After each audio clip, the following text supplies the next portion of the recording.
Hey everybody, Seth Dailey here, and I want to tell you about a conversation I had with a client this morning because it's a question that might be relevant to more of us than we realize. So this client is thinking about selling their house, and they had the question of, should I paint or not? And I said, well, let me ask you this. If you sell that house and you go to buy, are you going to want to go buy a house that has been freshly painted or a house that still needs to be painted? And he goes, I want to buy something that's freshly painted. I go, I get that. I said, just so you know, if I go buy a house right now, I'm going to want to buy a house that has not been painted, that needs to be painted.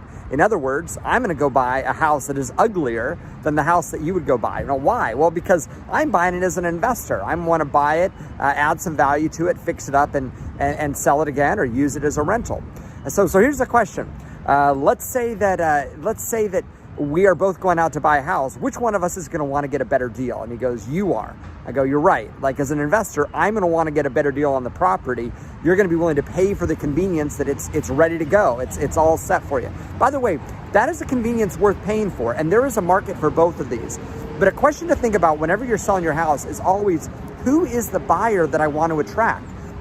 If you're looking to attract an investor, you're going to do less work to the property. Understand that you're going to sell faster. You're probably going to sell for less.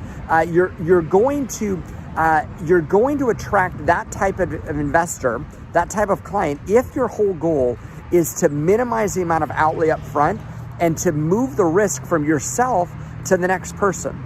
On the flip side, you might find that a little bit of elbow grease, a little bit of paint, a little bit of carpet, a little bit of detailing the property really helps you maximize the dollar amount. But that's because your end goal would be to sell it to somebody that is going to live in it as their primary residence and does not have the energy to fix it up. So hope that's helpful. Just be thinking about, if you're selling, who is the ideal buyer that you want to buy your property? That'll help you decide how much work to do to it.